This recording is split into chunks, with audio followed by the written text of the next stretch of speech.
yow jàpp nga ne la loi une bonne lecture de l'article 277 du code électoral, est-ce qu'une bonne lecture a été faite?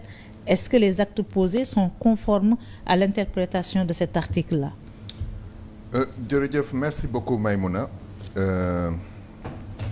En fait, sur cette affaire, moi j'avais même dit que je ne discuterai pas des articles et des textes. Ah bon? J'invoquerai juste la jurisprudence Ousmane Sonko dans un de ses posts sur Twitter, je pense, où il dit que ce genre de forfaiture, on ne l'acceptera plus. Que ñuy confisquer le suffrage des Sénégalais par l'incarcération dans le cas Khalifa Sall. Et il a cité nommément Barthélémy Diaz. Il dit que ça n'arrivera pas. Il dit la confiscation du suffrage des Sénégalais par l'incarcération de Khalifa Sall est une forfaiture qui ne se répétera plus jamais au Sénégal et certainement pas avec le nouveau maire de Dakar, Barthélémy Diaz. C'est suffisant. C'est largement suffisant. Maintenant, si on veut entrer dans les textes, je dirais au préfet que l'inéligibilité dont on parle dans l'article 277 vient de l'article 28 et de l'article 29 du code électoral, du même code que lui-même a pointé dans sa notification. Et peut-être qu'il n'a pas lu. Article 28 article 29 dernier alinéa moo réglé le problème de Barthélémy Diaz. C'est-à-dire l'inéligibilité dafay expirer 5 ans après la fin de la peine prononcée. La peine c'était de 6 mois, Barthélémy daf ko tëdd. Depuis boobu 5 ans yi dépassé nañ ko largement. La fin de la peine prononcée ou non, la fin de la peine prononcée, ou est-ce que le compte à rebours dafa war a commencer à partir de la condamnation définitive? Non, l'article est clair. L'article est clair, il parle de la peine. L'article ne parle pas de la condamnation définitive. Et puis de toute façon, la condamnation définitive reprend la même peine. C'est une confirmation de la peine. L'article est très clair là-dessus. On peut le lire ensemble. Je vous le sors. Alors, vous dites article 29. Ban alinéa? Du nouveau code électoral, dernier alinéa. Voilà. Pour les autres infractions, cette interdiction est de 5 ans après l'expiration de la durée de la peine prononcée. C'est ce que dit l'article 29 du code électoral. On l'a changé lors du dialogue politique. C'est ça qui a réintégré Khalifa. C'est ça qui a réintégré Karim. Est-ce que cette loi a été faite juste pour Khalifa ou pour Karim? Ou est-ce qu'elle est de portée générale? La loi est impersonnelle et de portée générale. Il faut qu'on arrête de s'amuser dans ce pays. Gis nga ce qu'on constate, c'est une dénaturation de tous nos textes, tous les jours, dans tous les domaines, et par les plus hautes autorités. Bu ñu deful attention, dinañ dem ba nga xam ne la défiance. Man waxoon naa ko du temps de Macky Sall. J'avais dit que si on continue à fonctionner comme ça, au lieu d'avoir des élections, on aura un saccage des urnes. Dans un pays où les autorités eux-mêmes s'amusent avec les textes de loi, on finit dans le gouffre. Et c'est ce qui nous arrive. C'est ce qui est en train de nous arriver. Parce que l'acharnement qu'on fait sur Barthélémy Diaz n'a aucune base légale. Le mandat de député, les gens évoquent. En wolof monté li nga dafa am mandat député bi dañuy wax waxi règlement intérieur, ñii wax waxi code électoral. Ma ne leen ñaar ñooñu constitution moo ko sut te ñoom dañuy jël juste li article 61 constitution wax indiwaat ko. Gis nga booy lire un texte de loi da ngay xool fi ñu ko dugal. Texte de article 61 constitution. waxi immunité lay wax. Mais dernier alinéa bu article 61 bi boobu aussi dafa leer dafa ne. Le membre du Parlement qui fait l'objet d'une condamnation pénale définitive est radié de la liste des parlementaires sur simple demande du ministre de la Justice. demal nag ci code électoral bi nga xool naka lañ ko définir.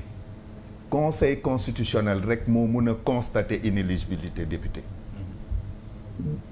Moom rek ko mun a constater. Da nga bëgg a wax ne la radiation de sa révocation de l'Assemblée nationale aussi est illégale. Complètement. Bu ko attaquer xam nga c'est le conseil constitutionnel qui a déclaré Barthélémy Diaz éligible bu accepté Barthélémy Diaz dem élection ça veut dire que accepté nañ éligibilité te conseil constitutionnel kenn mënu teggi kàddoom même bu fenee conseil constitutionnel moom ci boppam mënul teggi kàddoom c'est-à-dire si le conseil constitutionnel avait dit aujourd'hui quelque chose qui n'est pas bon bu subaa ça s'applique à toutes les autorités juridiques et administratives ça s'applique même au conseil kenn mënu ci dara il faut que ñu bàyyi c'est une grosse farce c'est-à-dire li Macky Sall doon def adversaire politique am loolu la gars yi commencé di def lii raam nag ci ñan bi la jëm peut-être ils vont commencer par Barth parce que moo nekk l'adversaire bi gën a fës bi leen gën a sonal ci campagne électorale bi mais ils vont essayer de museler tout le monde sénégalais yi nag kenn mënu tëj seen gémmiñ kenn mënu tëj seen gémmiñ il faut qu'on fasse attention moi j'ai entendu mais dama gis article 30 du code électoral mu ne doivent être inscrits sur la liste électorale pendant un délai de 5 ans à compter de la date à laquelle la condamnation est devenue définitive. Les condamnés soit pour un délit visé à l'article L29 troisième tiré, soit à une peine d'emprisonnement sans sursis égale ou supérieure à 1 mois et inférieure ou égale à 3 mois, ou à une peine d'emprisonnement avec sursis égale ou supérieure à 3 mois et inférieure ou égale à 6 mois, soit pour un délit quelconque à une amende sans sursis supérieur à 200 000 etc. boo demee ba ci suuf. bu ñu defee corrélation bi nag où est-ce qu'on doit mettre le curseur. daf lay wax ne yooyu c'est pour les crimes. Barth n'a pas été condamné pour un crime il a été condamné pour causer blessure et entraîner la mort. nañ def attention sans l'intention de la donner nañ def attention Maïmouna ñun dañu jàng français xam nga. nee naa ko wax naa ko démb kenn nee naa ko dañ ne le député qui a été condamné définitivement est radié français la c'est dans le présent on parle du présent waxuñu le député qui avait été condamné ba pare boo demee mu ne la si la condamnation est postérieure le conseil constitutionnel statue dans les mêmes formes conseil constitutionnel moom mooy constater inéligibilité c'est pas l'électeur peut dire ok kii je pense qu'il est inéligible mu bind. mais sur ce coup pour les élections législatives ñu bari dañoo jàppoon ne Barthélémy Diaz ak Ousmane Sonko. ils étaient dans le même cas ils sont inéligibles. et que le conseil constitutionnel dina leen révoquer mais ils n'ont pas été révoqués. moom le conseil a constaté leur éligibilité. c'est terminé. Donc comment est-ce qu'un citoyen peut venir pointer du doigt son inéligibilité? Tu peux pas remettre en cause ce que le conseil a dit. moo tax ma ne la on est en train d'entrer dans une situation de non-droit et bu ñu dugalee nag ci discussion texte yi on va perdre du temps parce que un combat politique on le mène sur le terrain politique et c'est pour ça que je pense Barthélémy Diaz convoquer sa conférence de presse pour mettre les Sénégalais en face des réalités. Et la réalité aujourd'hui c'est quoi? C'est vous êtes maire de Dakar, la ville la plus importante du Sénégal, nga bëgg a jokkoo ak askan wi ñu yónnee la police ne la doo fi waxee loolu mooy réalité Sénégal tey ci foofu lañ toll.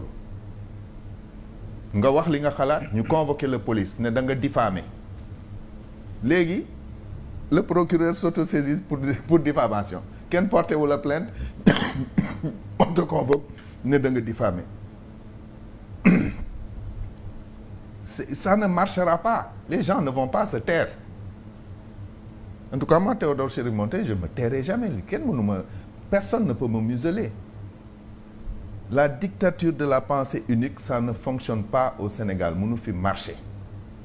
Il y aura toujours des gens debout, droit dans leurs bottes, pour dire non.